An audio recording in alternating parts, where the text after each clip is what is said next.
मेरा नाम है काला, अरविंद काला। क्या गोरे लोगों के मुकाबले हम हिंदुस्तानियों की नस्ल ही कमज़ोर है? शायद मेरा आंसर जवाब यही है कि हाँ, बात ऐसी है कि पिछले 2 महीने से मैं गोवा में हूँ और जिस सड़क पर मैं रहता हूँ, वहाँ पे गोरे ही हैं ज़्यादा, विलायत के, इंग्लैंड के गोरे, जो ऊँचे तबके के नहीं है, ये बेलदार और ये तरखान और जो कूड़ा उठाने वाले, मतलब मशीनों में जो इस किस्म का काम करते हैं, जिसको कहते हैं ब्लू कॉलर, अंग्रेजी में कहते हैं, और वो भी कि जो कूड़ा, जो इस किस्म के। अच्छा, मैं जब इनको देखता हूँ तो मुझे एक ख्याल आता है कि फिर मुझे यकीन नहीं होता। देखिए, हम इंग्लैंड है हमसे 6,000 किलोमीटर दूर। अच्छा, ये कैसे हुआ कि 300, और हमारी आबादी इंग्लैंड के मुकाबले, ग्रेट ब्रिटेन के मुकाबले 24 गुनी है।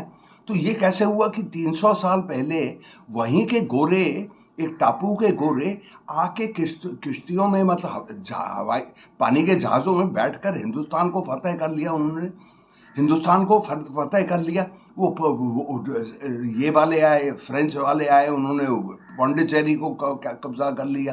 पोर्चुगीज आए, उन्होंने गोवा को कब्जा कर लिया, जहाँ पर मैं बैठा हूँ। और यही नहीं, जो विलायत के गोरे हैं, ये ऑस्ट्रेलिया खाली था, एक वो ज़मीन खाली थी, वहाँ के आदिवासी थे जिनको अंग्रेजी में अबॉरिजिनीज कहते हैं, वहाँ जाकर बस गए और बहुत ज़बरदस्त तरक्की की। और अमेरिका में भी यही उन्होंने किया, और ऑस्ट्रेलिया में भी ऐसा किया। और वो स्पेन ने तो वो स्पेन से जाकर पूरे लैटिन अमेरिका पे को फतेह कर लिया, और टेक्सास को और न्यू मैक्सिको को और कैलिफोर्निया को और इसको सारा का सारा उन्होंने कब्जा कर लिया।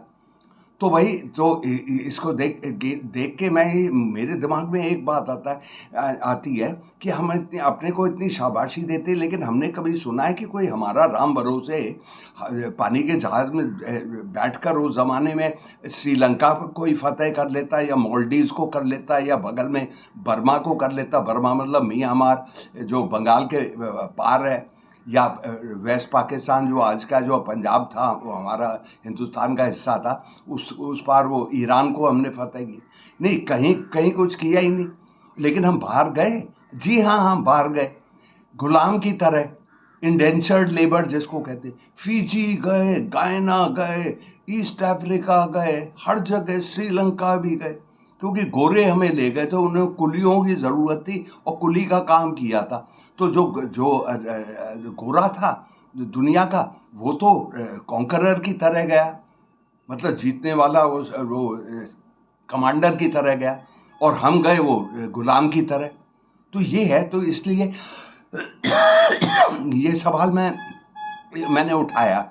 अच्छा, ऐसा है, अब मेरी एक दूसरी तस्वीर आ रही है मेरे दिमाग में, साउथ कोरिया की। साउथ कोरिया जो दुनिया के टॉप मुल्कों में है और ईस्ट में है। अच्छा, वहाँ पर एक अच्छा रेस्टोरेंट था, उसके बाहर एक प्लेकार्ड था, एक वो पट्टा था जिसमें लिखा था नो इस्लाम, उनका मतलब था मुसलमान नहीं, नो इंडियंस। और एक हिंदुस्तानी या 2-3 हिंदुस्तानी जाना चाह रहे थे उस रेस्टोरेंट, और उसने भगा दिया, गो गो गो, फॉरवर्ड फॉरवर्ड फॉरवर्ड। तो हिंदुस्तानियों को, चलो भाई, वहाँ से तो हमें नहीं, साउथ कोरिया तो हमें सैमसंग और एलजी और हुंडई अपनी गाड़ियाँ बेचता है, अपने बुलडोज़र बेचता है। तो उनको क्यों, क्या खिलाफत हिंदुस्तानियों से? अरे, सीधी सादी बात है, हिंदुस्तानी सब दुनिया का सबसे बदतमीज लोगों में माना जाता है, सबसे बदतमीज। उसको दाखिल ही नहीं करते, साला शोर मचाएगा। अब मैं क्या हर जगह इनके इनके ये रेपुटेशन है। अरे, एक दफ़ा मैं ही जा रहा था थाईलैंड, इकोनॉमी में, सस्ती सस्ती सवारी जो जहाज़ में होती है, और 5-6 दुकानदार थे, इधर उधर फैले हुए थे, जैसे हवाई जहाज़ में था। वो इधर उधर से चिल्ला चिल्ला के बात करे, अरे प्रकाश, लड़की मिलेगी? मतलब उनका मतलब था कि वो जो हर नुक्कड़ में आपको एक तवाइफ मिलती है ना, जो 1500 के लिए वो आपके साथ बिस्तर में घुस जाती है, और उसकी बीवी, नई नई नई बीवी हनीमून पे थे। ही, मेरे हस्बैंड तो बड़े नॉटी हैं, वो जैसे ये बहन जी हम बात करती हैं ना, तो इस तरह से। तो ये इस तरह से ऐसा ऐसा करते। अरे, विलायत में एक वो अंग्रेज़ है, जिसके 600-800, 1-2 हज़ार अपार्टमेंट है, मतलब फ्लैट हैं, जिनको किराए पे देता, लंबे किराए पे, और वो या छोटे उस पे भी, छोटे अरसे के लिए भी। तो उसका एक असूल है कि हिंदुस्तानी को फैमिली को कभी नहीं दाखिल करना। क्यों? क्यों? वो कहता है यार ऐसा है जी, हिंदुस्तानी जब निकल के जाती है तो उनके मसाले जिसको फ्राई तलते हैं और तेल और इस तरह से उसकी जो बदबू है, हमारे लिए महक है, उसके लिए तो बदबू है, वो हर जगह घुस जाती है। अरे पर्दों के अंदर घुस जाएगी, उसके गद्दे में घुस जाएगी, उसके इसमें दीवारों में भी घुस जाए। तो उसका बिल्कुल असूल है कि हिंदुस्तानी को भी है ही नहीं। ये इतने वो हैं, बुद्धू हैं। और ये यही क्या इस तरह से दर्जनों में मिसाल पेश कर सकता हूँ। तो चाहते ही नहीं। और यही नहीं, ये बिल्कुल बेअकल भी हैं हिंदुस्तानी। अब आप सरदारों को ले लीजिए, वो अमेरिका जो पहुँचे हुए हैं उसमें शायद कुछ लाख हैं, और हो सकता है कि 50,000 या 1-2 लाख ऐसे हों जो पगड़ी भी रखते हैं, पगड़ी भी पहनते हैं और दाढ़ी भी रखते हैं। अरे और कभी कभी क्या होता है कि वहाँ पर वो तो ओसामा बिन लादेन अमेरिका का सबसे बड़ा दुश्मन, वो भी पगड़ी पगड़ी पहनता था। और ये तो ओसामा को सोच के कि ये तो साला उसका भाई है, उसको गोली से मार देते हैं। 2-4 सरदार तो इसी वजह से मर गए। और सरदार खुद कहते हैं कि लोग उनको आगे तंग करते हैं, रेशियल क्राइम जिसको कहते हैं, कि तू साले देखने में ही ठीक नहीं लगता तो तुझे तंग करते हैं। और उनके बच्चों के का कबाड़ा हो जाता है। अरे 12 साल का लड़का है, ये केश वो काटते हैं नहीं तो उसके बाल लंबे हो जाते हैं, एक जूड़ी बना देते हैं और उसको उसके खोपड़े पे ये लगा देते हैं, फिर पटका लगा देते हैं, जो वो देखते हैं पट्टी, जैसे अस्पताल की पट्टी। और वो जो सफ़ेद बच्चे होते हैं, जो गोरे बच्चे, वो इसको देखते हैं और कहते हैं यार ये कहाँ से साला नमूना आ गया। और वो फिर उसको तंग करते हैं, बुलिंग जिसको कहते हैं। और ज़िंदगी भर ये ज़ख्म रहता है। और उनकी जो लड़की है, अच्छा उसके भी बाल नहीं काटते। अच्छा अमेरिका में और यूरोप में वगैरह वगैरह छोटी लड़कियों के बाल काटते ही हैं, आमतौर से छोटे ही रखते हैं। अब ये चुटिया बना के जाती है, तो बाकी लड़कियां जैसा इनका होता है, बहुत बेरहमी होते हैं बच्चे एक दूसरे से, तो चुटिया खींचती हैं ये। और ये इस किस्म का है। अरे आप जलंधर और मोगा छोड़ के अमेरिका गए और वहाँ पे आपने अमेरिकन्स का लिबास नहीं अपनाया, और अपना ही तुमने रखा हुआ है। अरे तो क्यों छोड़ के गए पंजाब यार, ये वहीं रहना था। ऐसी बेवकूफ़ियाँ करते हैं हिंदुस्तानी। और मैं इस उससे कह रहा हूँ क्योंकि ये हिंदुस्तान में जो मोदी साहब ने ये हिंदू हिंदू हिंदू की ऐसी वो एक वो शान जताई हुई है, पता नहीं हम क्या, कि 100 करोड़ हिंदुस्तान, ये हिंदू हिंदुस्तान के ऐसे अकड़ में चल रहे हैं जैसे दुनिया फतेह कर ली। अरे भाई एक 500 साल पुरानी एक बाबरी मस्जिद तोड़ के आपने एक बड़ा राम मंदिर बना दिया। अरे ताजमहल भी तोड़ दो, उसको मुसलमानों ने बनाई, और एक स्वामी चूतियानंद भवन बना दो वहाँ पर, और शानदार और आलीशान।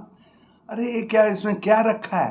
तो ये जो इस तरह से है ना, हिंदू हिंदू हिंदू, ये इसके मैं सख्त नफरत हूँ। हालांकि मैं पहाड़ी ब्राह्मण हूँ, उत्तराखंड का ब्राह्मण हूँ, जहाँ उत्तरकाशी भी है, चमोली भी है, और ये बद्रीनाथ भी है। हर गंगा वहीं से पैदा होती है, ये भी मुझे कहना पड़ता है अपनी बचत के लिए। और इस तरह से है, हम तो कहीं आए नहीं।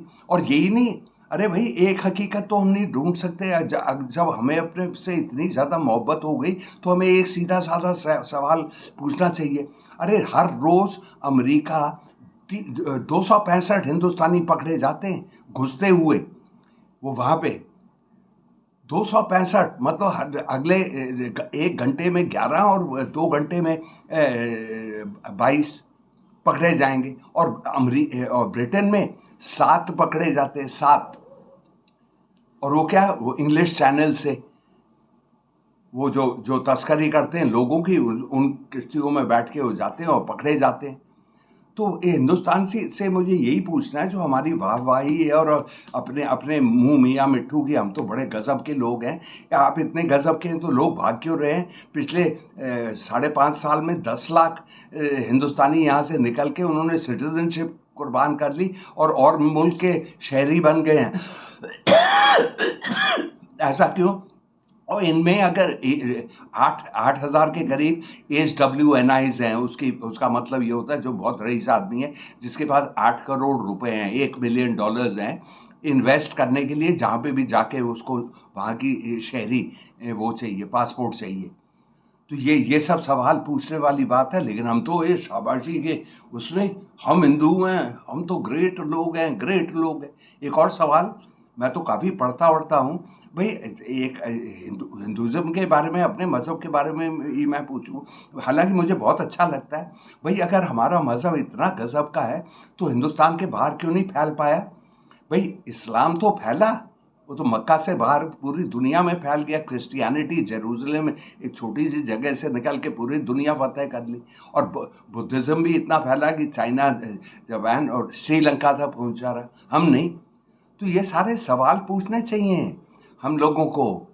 तो ये अपनी शाबाशी कभी नहीं करनी चाहिए, अपने अपने की सख्त देखना चाहिए रोज़ अपने को कि आपकी औकात क्या है। बहुत आसान होता है, आयना आयना निकालो और देखो यार, ये तो शाहरुख खान खड़ा है मेरे सामने। तो चलिए साहब, मैं बड़ी फतेह की बात कर रहा हूँ, तो आप वो सारे अपने दोस्तों को सबको भेजिए, मेरे जाने का टाइम आ गया है, तो खुदा हाफिज़।